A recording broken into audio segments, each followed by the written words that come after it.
This evening marks the start of one of Lansing's most anticipated events of the season. We're talking about the Capital City Film Festival that kicks off tonight and runs through April 20th. Yes, and here to walk us through the big screen is the festival director, Emma, and then we have the co-program director, William. Welcome into Studio 10. Thanks for having us. Yes. Oh, thanks for joining us. We're so excited to have you guys because this festival is honestly a celebration of our local directors, producers, and actors all across the state. So how does it feel to know that it's all coming together tonight? It's exciting. It's fun to see all the moving parts. We have such an incredible team that we work with of volunteers and staff who really put their all into this. There's so many aspects to the festival, and it's really exciting to see it all coming together. Yes, yes, and we also know that there's so much work that goes into it, so many to-do lists, So many. but so worth it. Yes. So worth it. But talk us through a little bit about how you're able to select the films that make it into the festival. Me and my other co-program director,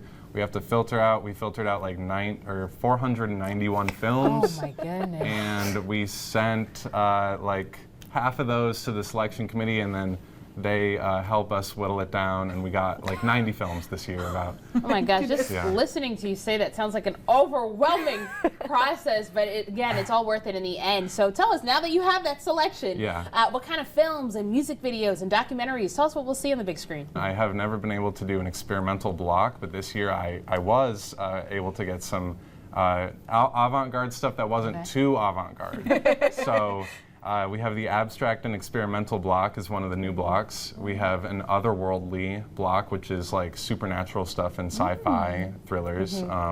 And then there's the dramedy block. So that's like fusing drama and comedy, obviously. Yeah, definitely starts lots of fun conversations. But what's cool this year is that you are at 4 different locations.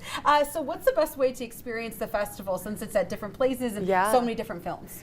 Well, the best way to see everything that's going on is to first check out our website, ccff.co/schedule. It's going to have every single thing that's happening across all 4 venues in all 11 days. We have an all-access pass. It's a $50 pass that gets you into all film screenings. Like Will said, we're showing over 100 films.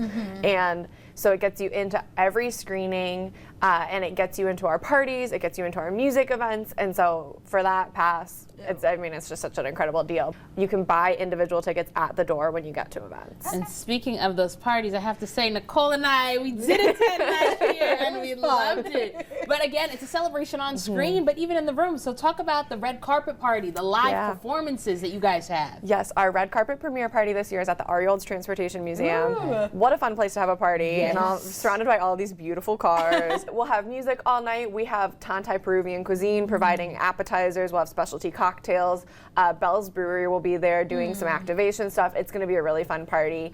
And then we have music performances. We have Caleb Robinson and Reaching is a jazz group that's going to be performing one night, which is going to be super fun. We have Symphonic Cinema, which in the past has been an event that we've had a silent film and then a live soundtrack to it with like symphony orchestra or klezmer band. But this year we're doing something new, and we are showing the 90s hood classic Fresh.